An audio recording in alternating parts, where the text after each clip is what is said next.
Good morning, 8th class. My name is Mandeep Kaur from Guru Hargobind Public High School, Fatehgarh. Today, this is part 2 video for your second chapter of civics. The chapter name is Ideas and Ideals of the Indian Constitution. So, let us continue with the chapter of the directive principles of state policy. हाँ जी, first topic आएगा the directive principle of state policy. मतलब कि राजनीति ਦੇ ਨਿਰਦੇਸ਼ਕ ਸਿਧਾਂਤ। State policy ਹੁੰਦਾ ਬੇਟਾ ਰਾਜਨੀਤੀ, ਡਾਇਰੈਕਟਿਵ ਹੋ ਗਿਆ ਨਿਰਦੇਸ਼ਕ ਜਿਹੜੇ ਉਹਨੂੰ ਨਿਰਦੇਸ਼ ਦਿੰਦੇ ਆ, ਪ੍ਰਿੰਸੀਪਲਸ ਹੁੰਦਾ ਜੀ ਸਿਧਾਂਤ। ਠੀਕ ਹੈ, ਕਹਿੰਦੇ ਜਿਹੜੇ ਰਾਈਟਰ ਸੀਗੇ ਦ ਰਾਈਟਰਸ ਆਫ ਦ ਕੌਨਸਟੀਟਿਊਸ਼ਨ ਵਰ well aware of the running state of the economy. ਕਹਿੰਦੇ ਜਿਹੜੇ ਰਾਈਟਰ ਸੀਗੇ ਕੌਨਸਟੀਟਿਊਸ਼ਨ ਦੇ, ਜਿਨ੍ਹਾਂ ਨੇ ਸੰਵਿਧਾਨ ਲਿਖਿਆ ਸੀ, ਉਹਨਾਂ ਨੂੰ ਚੰਗੀ ਤਰ੍ਹਾਂ ਪਤਾ ਸੀਗਾ ਕਿ ਭਾਰਤ ਦੀ ਜਿਹੜੀ ਆਰਥਿਕ ਹਾਲਤ ਆ ਉਹ ਕਿੱਦਾਂ ਦੀ ਆ, and the fragile nature of the India's unity at the time of independence. ਅਤੇ ਉਹਨਾਂ ਨੂੰ ਇੱਦਾਂ ਵੀ ਪਤਾ ਸੀਗਾ ਕਿ ਮਤਲਬ ਜਿਹੜੀ ਇੰਡੀਆ ਦੀ ਯੂਨਿਟੀ ਆ, ਏਕਤਾ ਹੈ, ਉਹਦਾ ਨੇਚਰ ਕਿੱਦਾਂ ਦਾ ਹੈ। ਫਰੇਜ਼ਲ ਨੇਚਰ ਕੀ ਹੈ ਬੇਟਾ, ਇਹਨਾਂ ਨੇ ਇੱਥੇ ਫਰੇਜ਼ਲ ਦਾ ਮਤਲਬ ਹੁੰਦਾ ਜਿਹਨੂੰ ਕੀ ਕਰ ਸਕੀਏ ਆਪਾਂ, ਈਜ਼ੀਲੀ ਬ੍ਰੇਕ ਕਰ ਸਕੀਏ, ਈਜ਼ੀਲੀ ਤੋੜ ਸਕੀਏ। ਠੀਕ ਹੈ ਜੀ, ਆਜ਼ਾਦੀ ਦੇ ਟਾਈਮ 'ਤੇ ਆਪਣਾ ਜਿਹੜਾ ਭਾਰਤ ਹੈ ਉਹਦੀ ਏਕਤਾ ਇੱਦਾਂ ਦੀ ਸੀ ਕਿ ਉਹਨੂੰ ਕਦੋਂ ਵੀ ਤੋੜ ਸਕਦੇ ਸੀ ਲੋਕ, ਕਦੋਂ ਵੀ ਧਰਮਾਂ ਦੇ ਵਿੱਚ ਅਲੱਗ-ਅਲੱਗ ਗਰੁੱਪਾਂ ਦੇ ਵਿੱਚ ਤੋੜ ਸਕਦੇ ਸੀ। ਸੋ they wanted to legislate or make laws on subject like reservation of seats for the scheduled caste, tribes and women। ਕੀ ਕਹਿੰਦੇ ਆ, ਕਹਿੰਦੇ ਇਸੇ ਕਰਕੇ ਜਿਨ੍ਹਾਂ ਨੇ ਸੰਵਿਧਾਨ ਲਿਖਿਆ, ਜਿਨ੍ਹਾਂ ਨੇ ਕਾਨੂੰਨ ਕੀ ਹੈ ਬਣਾਏ ਨੇਗੇ, ਠੀਕ ਹੈ ਜੀ, ਉਹਨਾਂ ਨੇ ਕੀ ਕੀਤਾ, ਕਹਿੰਦੇ ਕੁਛ ਕੀ ਕਰਤੇ ਵਿਸ਼ਾ ਉਹਦੇ ਵਿੱਚ ਰਿਜ਼ਰਵ ਕਰਤੇ, ਜਿਵੇਂ ਰਿਜ਼ਰਵੇਸ਼ਨ ਆਫ ਸੀਟਸ, ਕਿਹਦੇ ਲੋਕਾਂ ਲਈ ਸੀਟਾਂ ਕਨਫਰਮ ਕਰਤੀਆਂ ਕਿ ਸ਼ਡਿਊਲ ਕਾਸਟ ਦੇ ਲੋਕਾਂ ਵਾਸਤੇ।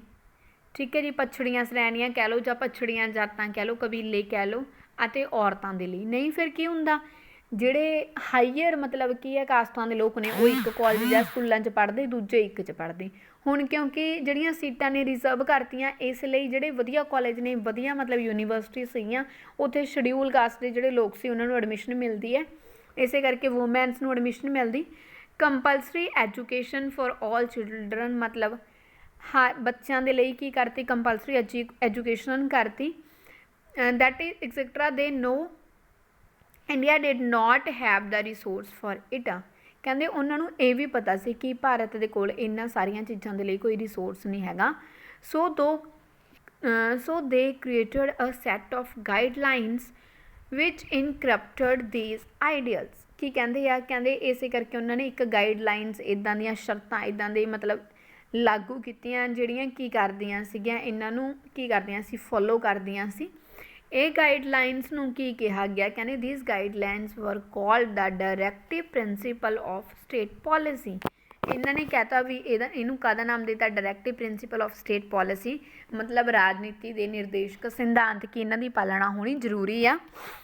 Every government which comes to power is expected to be guided by these principle। ਕਹਿੰਦੇ ਕੋਈ ਵੀ ਗਵਰਨਮੈਂਟ, ਕੋਈ ਵੀ ਸਰਕਾਰ ਜਿਹੜੀ ਪਾਵਰ ਦੇ ਵਿੱਚ ਆਉਂਦੀ, ਠੀਕ ਹੈ ਜੀ, ਉਹਨੂੰ ਇਹਨਾਂ ਸਿਧਾਂਤਾਂ ਦੇ ਨਾਲ ਗਾਈਡ ਕੀਤਾ ਗਿਆ। When making policies and law, ਜਦੋਂ ਉਹ ਆਪਣੇ ਕੋਈ ਵੀ ਪੋਲਿਸੀ ਬਣਾਉਂਦੀ, ਕੋਈ ਵੀ ਨਿਯਮ ਬਣਾਉਂਦੀ, ਕੋਈ ਵੀ ਕਾਨੂੰਨ ਬਣਾਉਂਦੀ, ਤਾਂ ਇਹਨਾਂ ਸਾਰਿਆਂ ਨੂੰ ਧਿਆਨ ਵਿੱਚ ਰੱਖ ਕੇ ਬਣਾਉਂਦੀ। For example the directive principle direct the state to provide.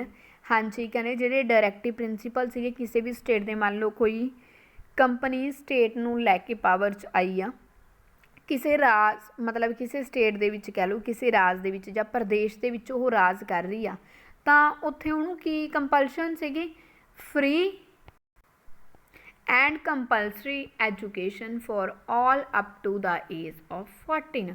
ਕਿ ਉਹਨੇ ਕੀ ਕਰਨਾ ਸੀ, ਪ੍ਰਦੇਸ਼ ਦੇ ਵਿੱਚ ਜਿੰਨੇ ਵੀ ਬੱਚੇ ਨੇ, ਸਟੇਟ ਦੇ ਵਿੱਚ ਜਿੰਨੇ ਵੀ ਬੱਚੇ ਨੇ, ਉਹਨਾਂ ਨੂੰ ਸਾਰਿਆਂ ਨੂੰ ਕੀ ਦੇਣੀ ਸੀ, ਉਹਨੇ ਫ੍ਰੀ ਮਤਲਬ ਮੁਫਤ ਅਤੇ ਜ਼ਰੂਰੀ ਸਿੱਖਿਆ ਦੇਣੀ ਸੀ। ਕਿੰਨੀ ਏਜ ਤੱਕ, ਜਦੋਂ ਤੱਕ ਉਹ ਬੱਚੇ 14 ਸਾਲ ਤੱਕ ਨਹੀਂ ਹੋ ਜਾਂਦੇ। And the need to have a uniform civil law for all religion. Uniform civil law ਦਾ ਮਤਲਬ ਕੀ ਹੈ ਬੇਟਾ, ਕਿ ਜਿਹੜਾ ਇਹ ਲਾਅ ਹੈ ਇਹ ਹਰ ਇੱਕ ਬੱਚੇ 'ਤੇ ਅਪਲਾਈ ਹੁੰਦਾ, ਚਾਹੇ ਉਹ ਕਿਸੇ ਵੀ ਧਰਮ ਦਾ, ਕਿਸੇ ਵੀ ਜਾਤ ਦਾ, ਕਿਸੇ ਵੀ ਸ਼੍ਰੇਣੀ ਦਾ, ਕਿਸੇ ਵੀ ਲਿੰਗ ਨੂੰ ਉਹ ਸੰਬੰਧ ਰੱਖਦਾ। ਠੀਕ ਹੈ ਜੀ, ਇਹ ਜਿਹੜਾ ਨਿਯਮ ਹੈ ਹਰ ਇੱਕ ਬੱਚੇ 'ਤੇ ਕੀ ਹੁੰਦਾ, ਲਾਗੂ। But the directive principles can not be enforced in a court of law. ਪਰ ਕੀ ਕਹਿੰਦੇ ਆ, ਕਹਿੰਦੇ ਜਿਹੜੇ ਇਹ ਨਿਰਦੇਸ਼ ਨੇਗੇ ਇਹ ਕਾਨੂੰਨ ਦੀ ਅਦਾਲਤ ਦੇ ਵਿੱਚ ਨਹੀਂ ਲਾਗੂ ਹੁੰਦੇ। ਕਾਨੂੰਨ ਦੀ ਅਦਾਲਤ ਦੇ ਵਿੱਚ ਇਨਫੋਰਸ ਦਾ ਮਤਲਬ ਹੁੰਦਾ ਲਾਗੂ ਕਰਨਾ, ਅ ਕੋਰਟ ਆਫ ਲਾਅ ਹੁੰਦਾ ਕਾਨੂੰਨ ਦੀ ਅਦਾਲਤ। ਦ government can not B sued in a court of law for failing or fulfill any of the ideals mentioned in the directive principle। ਕੀ ਕਹਿੰਦੇ ਆ, ਕਹਿੰਦੇ ਜਿਹੜੀ ਗਵਰਨਮੈਂਟ ਹੈ, ਠੀਕ ਹੈ ਜੀ, ਉਹ ਕਿਸੇ 'ਤੇ ਮੁਕੱਦਮਾ ਨਹੀਂ ਕਰ ਸਕਦੀ ਅਗਰ ਇਹ ਲਾਅ ਕੀ ਹੋ ਜਾਂਦੇ ਆ, ਫੇਲ ਹੋ ਜਾਂਦੇ ਆ, ਅਗਰ ਇਹ ਲਾਅ ਪੂਰੇ ਨਹੀਂ ਹੁੰਦੇ। ਠੀਕ ਹੈ ਜੀ। ਨੈਕਸਟ ਹੈ ਫੰਡਾਮੈਂਟਲ ਰਾਈਟਸ। ਫੰਡਾਮੈਂਟਲ ਰਾਈਟ ਦਾ ਮਤਲਬ ਹੁੰਦਾ ਹੈ ਬੁਨਿਆਦੀ ਅਧਿਕਾਰ, ਜਿਹੜੇ ਕਾਮਨ ਜੇ ਅਧਿਕਾਰ ਹੁੰਦੇ ਨੇ, ਜਿਹੜੇ ਬੇਸਿਕ ਅਧਿਕਾਰ ਹੁੰਦੇ ਨੇ। ਫੰਡਾਮੈਂਟਲ ਰਾਈਟਸ ਮਤਲਬ ਬੁਨਿਆਦੀ ਅਧਿਕਾਰ।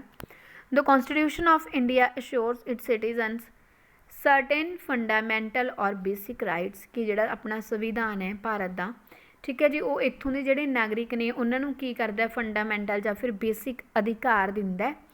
ਅਨਲਾਈਕ ਦਾ ਡਾਇਰੈਕਟਿਵ ਪ੍ਰਿੰਸੀਪਲਸ, ਕਹਿੰਦੇ ਜਿਵੇਂ ਡਾਇਰੈਕਟਿਵ ਪ੍ਰਿੰਸੀਪਲ ਦੇ ਵਿੱਚ ਹੁੰਦਾ ਉਸ ਤੋਂ ਵਿਰੁੱਧ ਕੀ ਹੈ, fundamental rights are guaranteed by the constitution. ਹੁਣ ਜਿਹੜਾ ਡਾਇਰੈਕਟਿਵ ਪ੍ਰਿੰਸੀਪਲਸ ਹੁੰਦਾ ਉਹਦੇ ਵਿੱਚ ਉਹਦੇ ਨਾਲੋਂ ਉਲਟ ਹੈ ਫੰਡਾਮੈਂਟਲ ਰਾਈਟਸ। ਫੰਡਾਮੈਂਟਲ ਰਾਈਟ ਦੇ ਵਿੱਚ ਗਰੰਟਡ ਹੁੰਦੇ ਆ ਇਹ ਅਧਿਕਾਰ, ਠੀਕ ਹੈ ਜੀ, ਜਿਹੜੇ ਸੰਵਿਧਾਨ ਆਪਾਂ ਨੂੰ ਦਿੰਦਾ। ਅਤੇ ਇਹਨਾਂ ਦਾ ਕੀ ਹੁੰਦਾ, ਇੱਕ ਆਪਣੇ ਕੋਲ ਕਾਨੂੰਨੀ ਆਪਾਂ ਨੂੰ ਹੱਕ ਹੁੰਦਾ ਇਹਨਾਂ ਦਾ, that is they can be enforced in a court of law. ਮਤਲਬ ਇਹ ਕਿ ਕਾਨੂੰਨ ਦੀ ਅਦਾਲਤ ਦੇ ਵਿੱਚ ਲਾਗੂ ਹੁੰਦੇ ਆ। ਠੀਕ ਹੈ ਜੀ, ਇਹ ਦੇਣੇ ਜ਼ਰੂਰੀ ਨੇਗੇ। ਦੇ ਇਨਕਲੂਡ, ਇਹਦੇ ਵਿੱਚ ਕੀ ਕੁਛ ਆ ਜਾਂਦਾ ਬੇਟਾ, political, social, cultural and economic rights. ਇਹਦੇ ਵਿੱਚ ਮਤਲਬ ਰਾਜਨੀਤਿਕ ਅਧਿਕਾਰ ਵੀ ਆ ਜਾਂਦੇ, ਕਿ ਜ਼ਰੂਰੀ ਹੁੰਦੇ ਆ ਦੇਣੇ। ਬਾਰ ਬਾਰ ਕਹਿ ਰਹੇ ਹਾਂ ਬੇਟਾ, ਫੰਡਾਮੈਂਟਲ ਰਾਈਟਸ ਜ਼ਰੂਰੀ ਹੁੰਦੇ ਆ। ਸੋਸ਼ਲ ਸਮਾਜਿਕ ਆ ਗਿਆ, ਕਲਚਰਲ ਮਤਲਬ ਸੱਭਿਆਚਾਰ, ਇਕਨੋਮਿਕ ਆਰਥਿਕ ਅਧਿਕਾਰ ਆ ਗਿਆ। ਠੀਕ ਹੈ ਜੀ। ਕਹਿੰਦੇ ਇਹ ਕਿੱਦਾਂ, ਇਹ ਨੀਚੇ ਆਪਾਂ 1 by 1 ਇਹਨਾਂ ਨੂੰ ਡਿਸਕਸ ਕਰਾਂਗੇ। ਫਸਟ ਹੈ ਜੀ right to equality. Right to equality ਦਾ ਮਤਲਬ ਹੈ ਬੇਟਾ ਇਹ ਫੰਡਾਮੈਂਟਲ ਰਾਈਟ ਹੈ ਆਪਣਾ ਫਸਟ। ਠੀਕ ਹੈ, ਇਹ ਕੰਪਲਸ਼ਨ ਹੁੰਦੀ ਆ, ਇਹ ਆਪਾਂ ਨੂੰ ਦੇਣਾ ਹੀ ਪਵੇਗਾ ਗਵਰਨਮੈਂਟ ਨੂੰ। ਠੀਕ ਹੈ, ਕਹਿੰਦੇ ਇਹ ਕੋਰਟ ਆਫ ਲਾਅ 'ਚ ਲਾਗੂ ਹੁੰਦੇ ਆ, ਕਾਨੂੰਨ ਦੀ ਅਦਾਲਤ ਦੇ ਵਿੱਚ ਇਹ ਲਾਗੂ ਹੁੰਦੇ ਆ। All citizens are entitled to equal treatment before law. ਕਹਿੰਦੇ ਜਿੰਨੇ ਵੀ ਸਿਟੀਜ਼ਨਸ ਨੇਗੇ ਕੰਟਰੀ ਦੇ, ਜਿੰਨੇ ਵੀ ਨਾਗਰਿਕ ਨੇ, ਹਰ ਇੱਕ ਦੇ ਨਾਲ ਇੱਕੋ ਜਿਹਾ ਵਿਵਹਾਰ ਕੀਤਾ ਜਾਂਦਾ ਹੈ ਕਾਨੂੰਨ ਦੀਆਂ ਨਜ਼ਰਾਂ ਦੇ ਵਿੱਚ, ਉਹ ਇੱਕ ਹੈ। ਆਲ ਇੰਜੋਏ ਇਕੁਅਲ ਰਾਈਟਸ ਐਂਡ ਅਪਰਚੁਨਿਟੀਜ਼। ਜਿੰਨੇ ਵੀ ਨਾਗਰਿਕ ਨੇ ਸਾਰਿਆਂ ਨੂੰ ਸਮਾਨ ਅਧਿਕਾਰ ਨੇ ਅਤੇ ਇੱਕੋ ਜਿਹੇ ਜਿਹੜੇ ਮੌਕੇ ਆ, ਠੀਕ ਹੈ ਜੀ, ਓਪਰਚੁਨਿਟੀਜ਼ ਉਹਨਾਂ ਨੂੰ ਮਿਲਦੀਆਂ ਨੇ। Any citizen can study what he or she want to or enter any institution and take up the profession of his or her choice। ਕੀ ਕਹਿੰਦੇ ਆ, ਕਹਿੰਦੇ ਕੋਈ ਵੀ ਨਾਗਰਿਕ ਹੈ, ਠੀਕ ਹੈ ਜੀ, ਉਹਦਾ ਚਾਹੇ ਉਹ ਲੜਕਾ ਚਾਹੇ ਲੜਕੀ ਹੈ, ਜਿਹੜੇ ਕਾਸੇ ਨੂੰ ਉਹਦਾ ਸਟੱਡੀ ਕਰਨ ਦਾ ਦਿਲ ਕਰਦਾ ਕਿ ਉਹਨੇ ਇਹ ਸਬਜੈਕਟ ਦੇ ਵਿੱਚ ਸਟੱਡੀ ਕਰਨੀ ਹੈ, ਉਹ ਕਰ ਸਕਦਾ ਹੈ। ਜਿਹੜੇ ਇੰਸਟੀਟਿਊਟ 'ਚ ਉਹਦਾ ਦਿਲ ਕਰਦਾ ਕਿ ਉਹਨੇ ਐਡਮਿਸ਼ਨ ਲੈਣੀ ਹੈ, ਉੱਥੇ ਉਹ ਲੈ ਸਕਦਾ ਹੈ।